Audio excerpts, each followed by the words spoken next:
Hey everyone, here's a quick video on using linear equations to solve problems. To start, when you have word problems, there's a couple different strategies you can use. Some of them are really handy.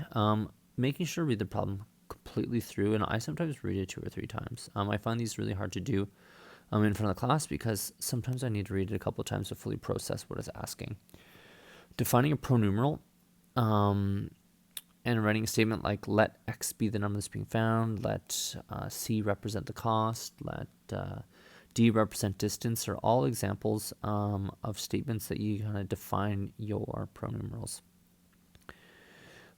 Before I write an equation, sometimes I also think about what operations are being discussed in the question, and I'll kind of highlight that, solve the question, answer the question, check the solution makes sense. So the really key parts in here are right in, I'm just getting my pen out, right in here. So it's the reading, defining, and I even say, like, when you're doing the writing, think about the operations. So here's our example. 5 less than a certain number is 9 less than 3 times the number. Write an equation and solve it to find the number. So to begin, let's make a statement. Let x be the number. Okay, so I'm going to start with the first part. 5 less than a certain number. So less in my head means subtract. So we have our number, and we say 5 less than. So that's going to be minus x. We also know with the same exact number, that certain number is 9 less than 3 times the number. So is 9 less than 3 times the certain number. So here's our 2 equations. They're both to find the same number. So what we can do is we can say x minus 5. Ooh, that's not a minus. Let me just grab my eraser. There we go. Fix that up. We can say x minus 5 equals 3x minus 9. So there we go. We're set up now. So I'm going to start collecting some like terms. I'll subtract x from this side. I'll subtract x from this side. That cancels out those 2 x's, leaving me with negative 5 equals 2x minus 9. I'll add 9 and add 9.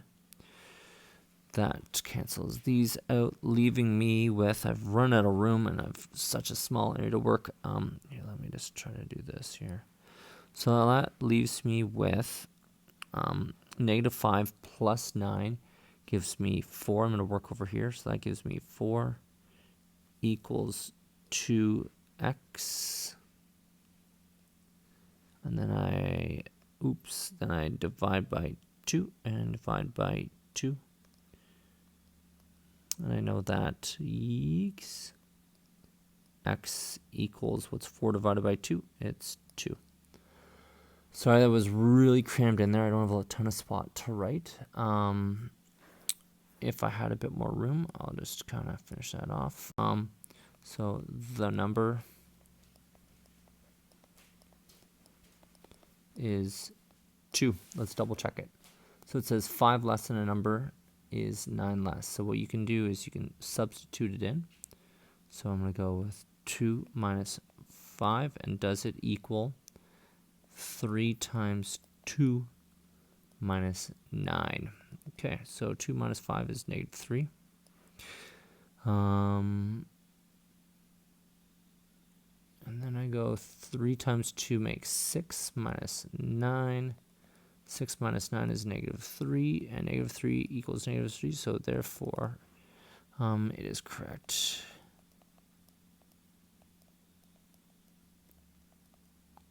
And that's just a quick, easy check. Woot woot. All right. Our next example.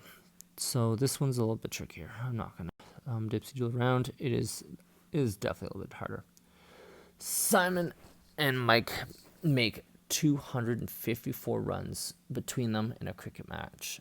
First of all, saying you make 254 runs, I like to think of it as scoring 254 runs, but I'm learning to accept different sports slangs. So, if Mike made 68 more runs than Simon, how many runs did each of them make? All right, so to start out, let's work on Simon. So let's let the number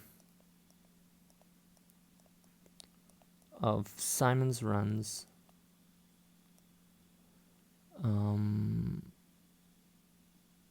sorry, I'm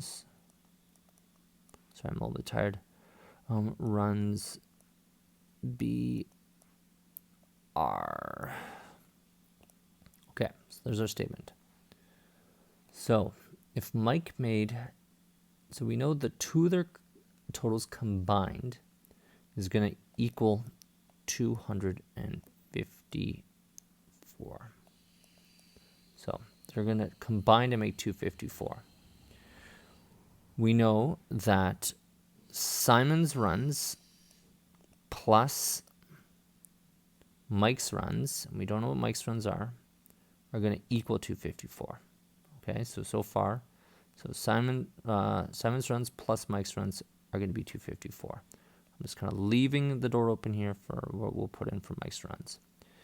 Then they also say that if Mike made 68 more runs than Simon, how many runs did each of them make?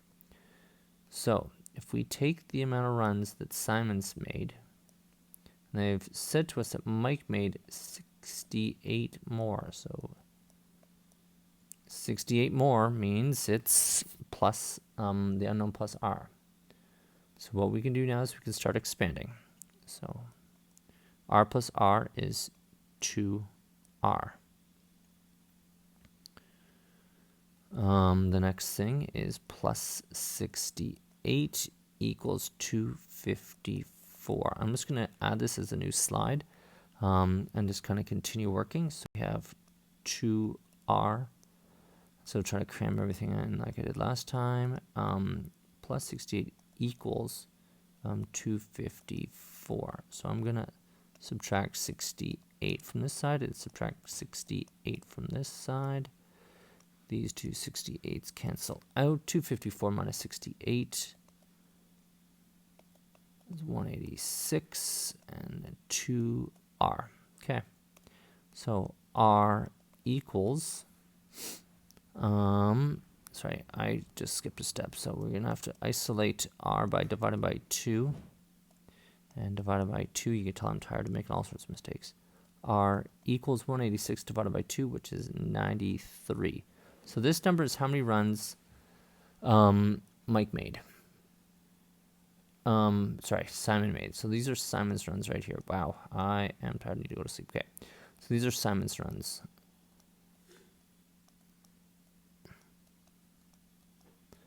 So there's a couple ways we can think about it now. We can think about how we can kind of figure this out. It says, if Mike made 60 more runs, how many runs did each of them make? So we know Simon's runs are 93.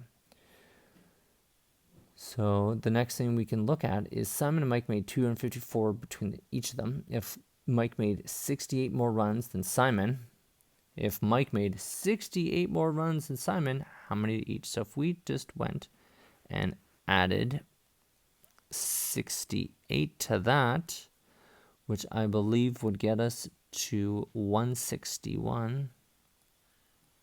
161 is the total of runs from Mike. So there's Mike's runs. I don't know if I have enough room. I've run out of room. So there's Mike's runs right there. So Simon got 93. Mike got 161 they've done quite well for themselves. I think they got a combined total of 161. That's impressive. I don't know if it's impressive, but I assume it is. I hope that helps you with your practice. feel free to touch base with me tomorrow or as you're doing your work if you need help. Take care.